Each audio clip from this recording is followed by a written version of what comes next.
So I wanted to show you a quick test of something. I was just seeing how big a landscape I could make in a real engine for a test level for a vehicle. And this is what you get. So essentially I've just driven about 10 minutes across this landscape. Obviously it's got no features on it. But as you get further away from the origin, you get these issues, right? Which is essentially floating point precision issues. I would imagine that's the case. It's usually the case in game engines.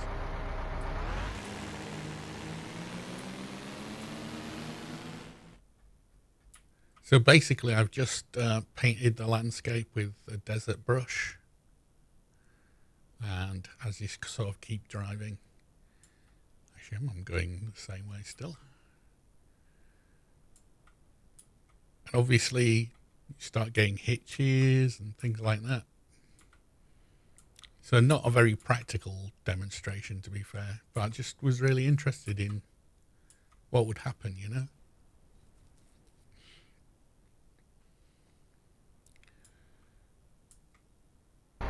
So in this particular snow scene, you'll see there's a few things that have been added. One is that your feet obviously leave a motion trail in the snow. And again, the tracks of the vehicle do as well. That's part of Ultra Dynamic Sky's kind of shader system. You'll notice that when I get into the vehicle, I'm actually taking a pose now. And that's something that I've been working on in terms of sort of animation and stuff. So I can set up a pose library for different vehicles. I'm not sure it's worth... I'm not sure it's worth actually kind of...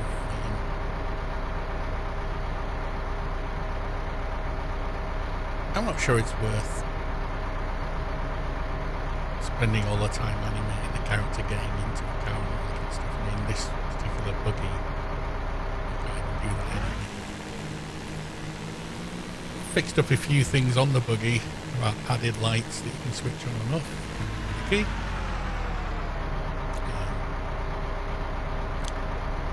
It's got a slightly different audio thing. I do need some audio sounds for different car engines and stuff. That's something that I've been missing.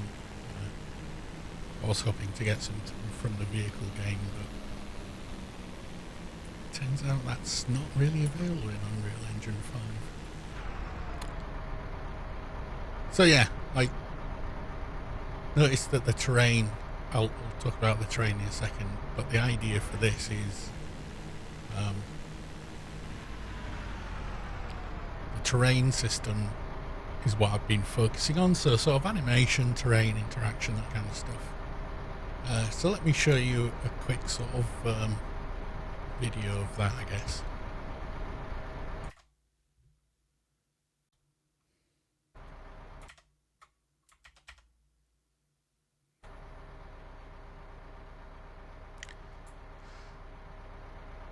Ooh, rainbow. So turn the light off so we don't need it. So I still need some things to change a little bit.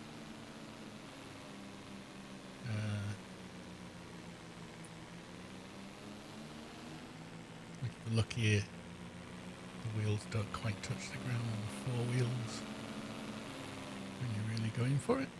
So I might have to reduce the radius on the raycast collision.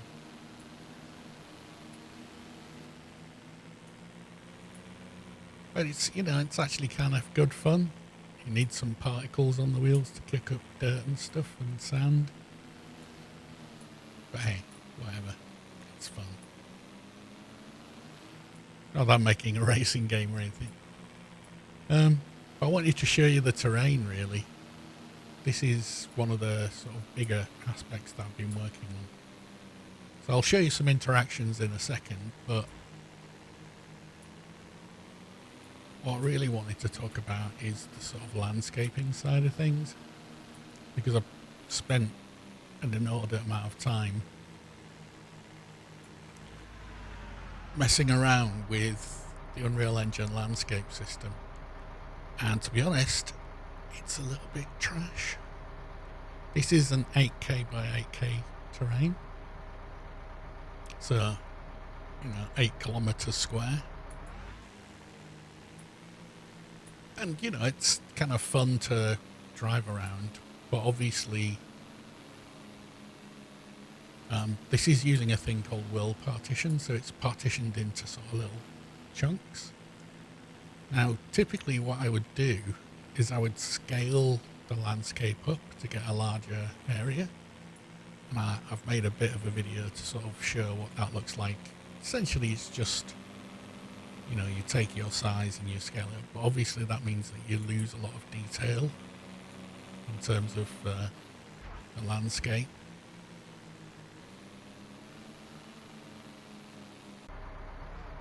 Which ain't so bad generally, but the reality is that the resolution for these Unreal Engine landscapes is essentially, if you're using like real world elevation data, is 1 pixel per meter, which isn't super detailed.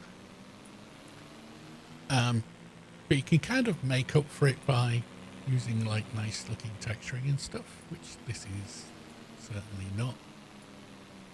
So in this particular instance, I've got a material that I made, a layered material, where the basic sort of material is this sort of sandy terrain, which you get out, sort of sandy terrain.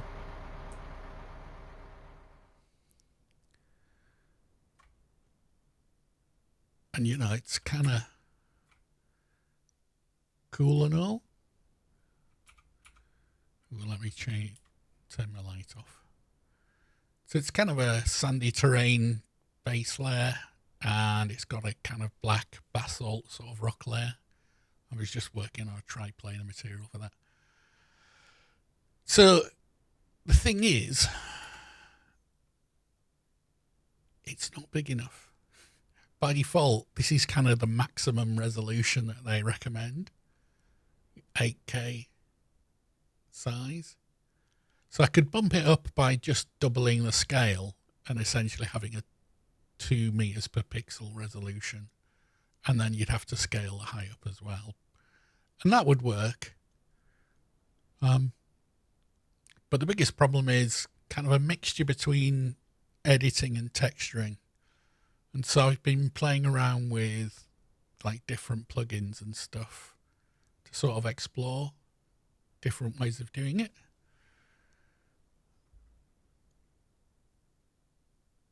One thing you might be able to notice is there's a little bit of heat haze in the far distance. Again, it's an ultra dynamic sky. I think ultra dynamic sky is so good, man. It really is. It's just extraordinarily good.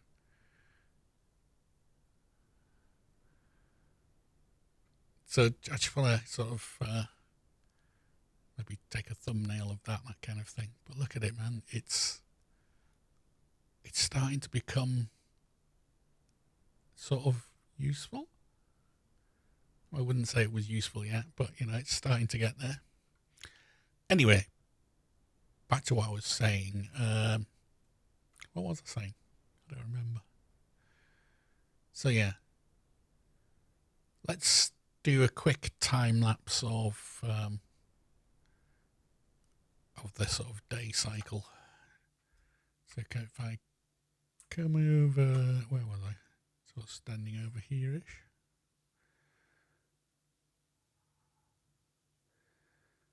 Let's see. And I go to Ultra Dynamic Sky and switch on time of day animation and run that. Sorry.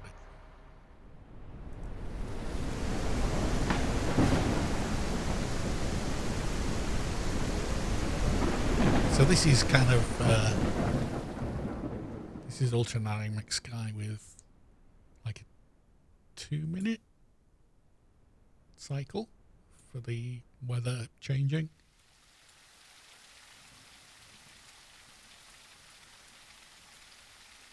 Let's just reach the peak of here and look at it. It's so cool, man. You know, like, oh, turn my light off as well.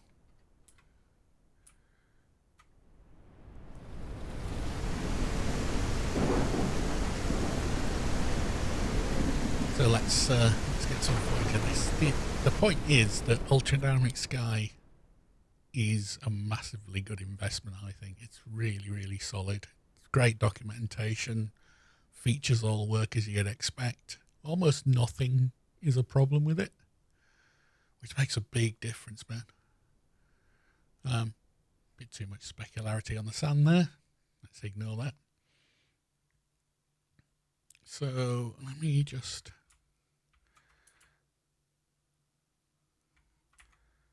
so beautiful, man.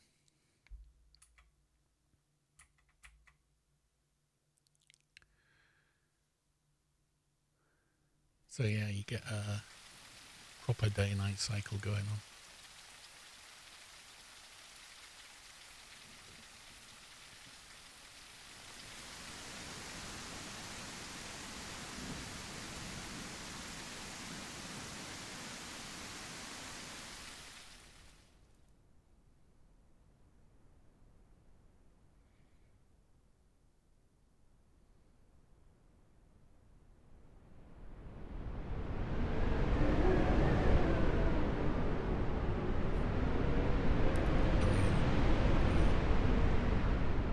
Let's just appreciate the coolness of all of this stuff, man.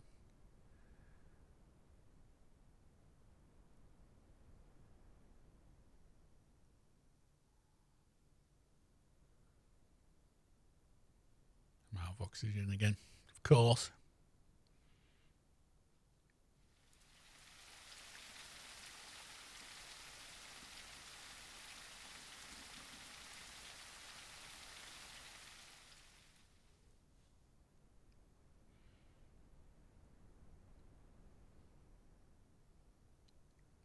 But yeah, you know, like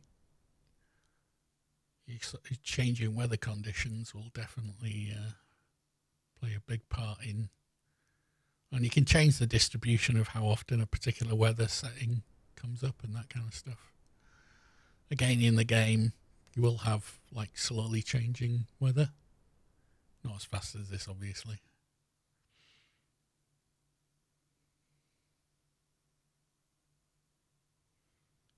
Beautiful, isn't it?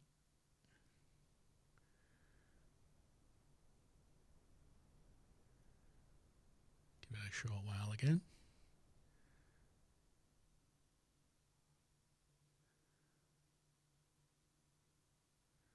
Notice there's still heat haze while the snow's going on. I'm not sure what that's about.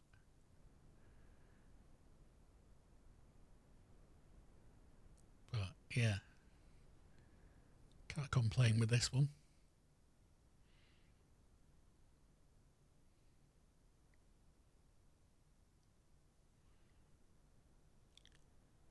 Once again, far too much specularity on the terrain, but we'll fix that.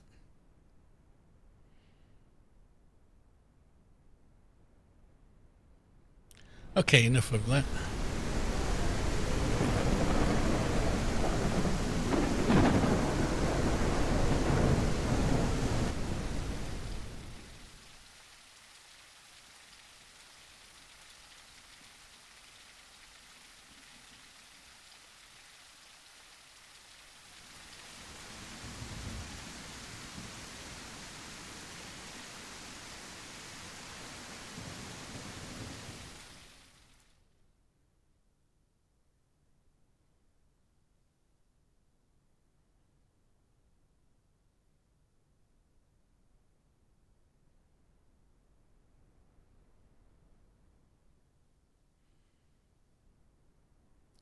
Yeah, so there you go.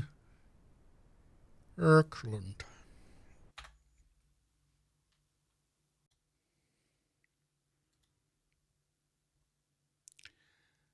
So I've been playing around with this thing called Errant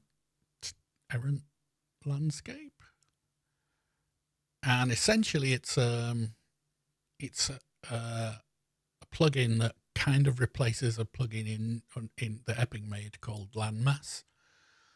Landmass is buggy, slow, doesn't always work, often hard to work with. Errant is basically this, right? You can kind of, you know, it's a real time. I wonder if you could. Don't think you can. Yeah. Actually, can you? Ooh, you can, sort of. I did not know that. But the point of this is it's a real-time system. Essentially, they use a GPU compositing approach to it. And I think that obviously getting this is pretty much a no-brainer, just because it's like a non-destructive editing setup. But the actual landscape itself, it's just not big enough, man. Like when you're driving this kind of size, even though it's 8K by 8K, which is like bigger than most a first-person shooter map is 1K by 1K. It's just not big enough to drive around, right? And in reality, I kind of need between 16 and 20K, I think, with a visible distance of maybe 100K in each direction. So I'm still looking at different solutions for like how to actually do it. But the one thing I will say is that this system itself, because it's non-destructive and real time, it makes it so much easier to be able to sort of see what you're going to get. So to give you an idea here, right? Like all of these systems, right? The ones here. Let me just grab that one if I can. Well, let's just ignore that for now.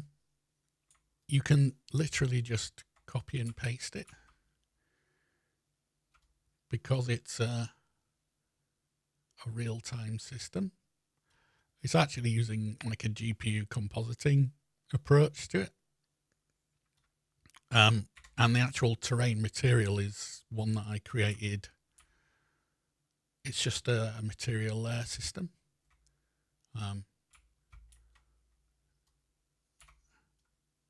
So the point is that like it's actually relatively easy to make a nice looking landscape. I haven't quite figured out like all of the sort of weight maps and stuff that the Errant system works with, but I'm definitely convinced that this is worth a purchase. Thing is, it's using terrain stamps, right? And there's a bit of software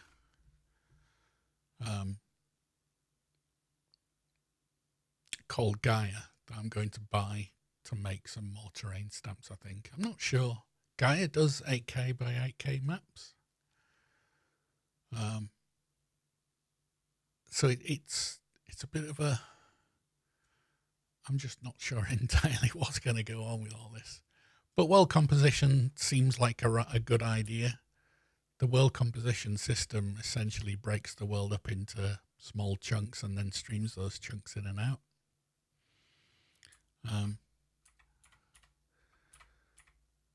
So essentially, what you're getting is this sort of real-time GPU-based compositing height map. Now, height maps are kind of old school technology. You know, they've been around for, 30-something years? Like almost all early terrains were made with height maps. There used to be a thing called clip mapping that everybody did. Or continuous level of detail, CLOD, something like that. So height maps are still a thing, but if you watch any presentation by like Embark Studios on their Arc Raiders thing, there's a whole bunch of different approaches. So you could use Houdini to generate the height maps. The thing that you want is that you want things like erosion and stuff And the best way to get that is through a third-party software, right? Gaea or Houdini does it as well. Essentially what you end up with is a bunch of like slope masks and flow maps and that kind of stuff. And Errant Landscape is pretty good for like taking those and making something usable on the landscape with them. So either way, like definitely Gaea.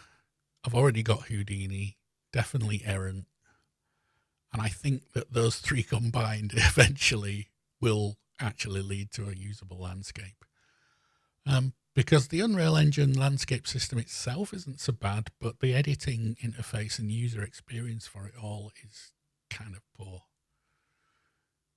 And we're also saving out of date packages. But yeah, so again, like, let me just show you this because this is kind of fun.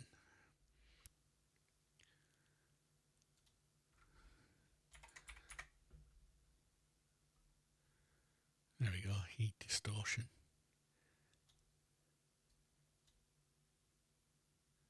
Let's make it real time.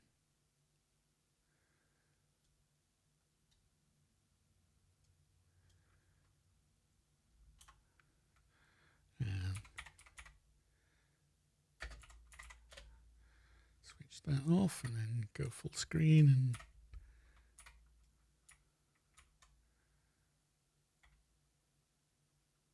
so you see here, we can actually let's just play from here. Alt P. Oh, it goes back to the start, of course. Oh shit! Yeah, okay. Let me just switch that off in the sky.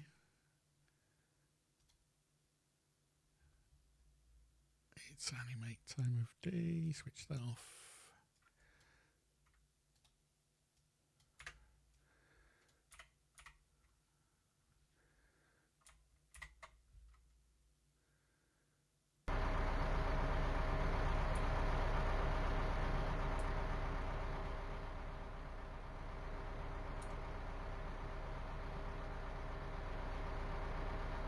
So, I mean, I'm not being funny, but it does look kind of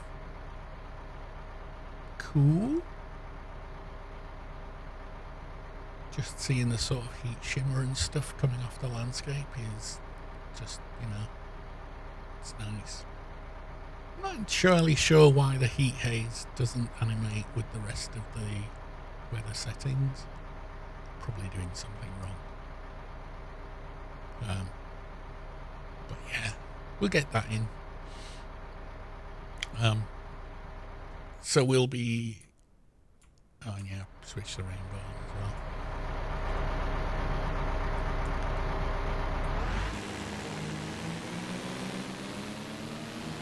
So yeah, a few things still to do. Make the wheels actually hit the terrain, for instance.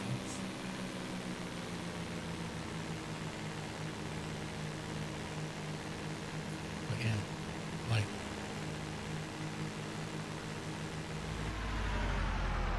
Can't stand the sounds for this thing now. So yeah, we'll be playing it soon enough. Right, let me just switch to the other map and we'll see what we see there.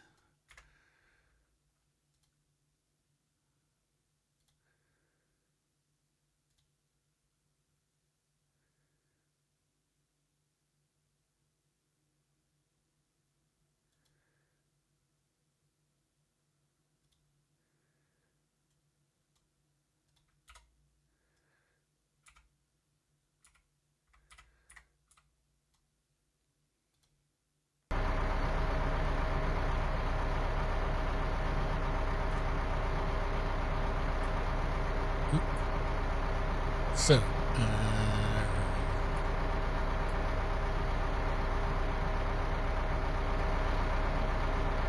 just change the lighting on this one because it's ooh. There we go, a bit more user friendly, I think. And let me just switch the audio down a little bit. There we go.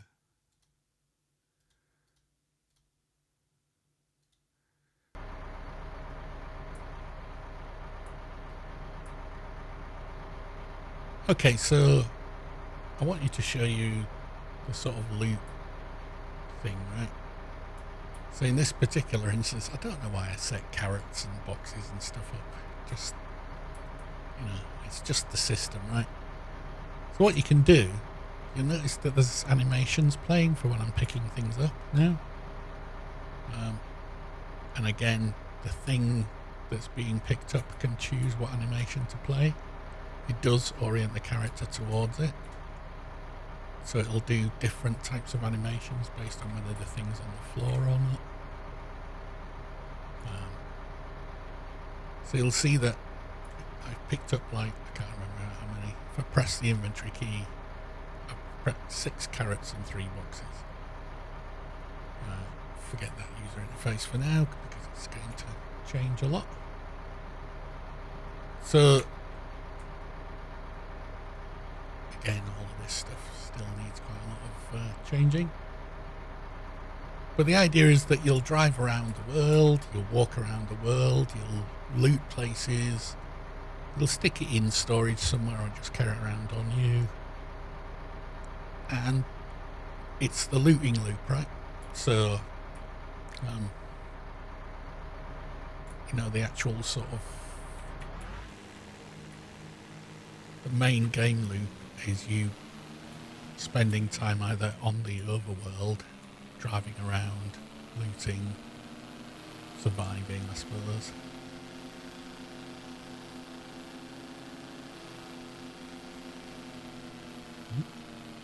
Big air there. Why are my lights on? Don't need lights on.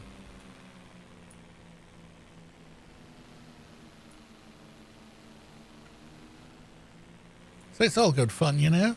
We've got a kind of working loop-a-loop.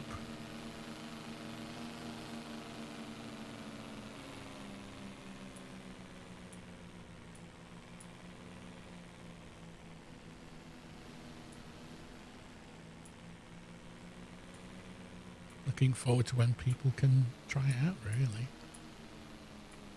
So now that you can loot things, I think I'll probably go back to working on the base building mechanics and getting the sort of environment set up properly. But like I say, this last few weeks I've really been focusing on animation and interaction setup, and then some of this like landscape editing thing, because I need to be able to create the main overworld. And I'm still not 100% convinced on the way to do the production of it all, really, because I was planning on having a sort of overworld map with a different viewpoint, but I've kind of figured that might not be the ideal way to go, and instead we'll just have a large open world, maybe. I'm still not 100% convinced either way. But yeah, that's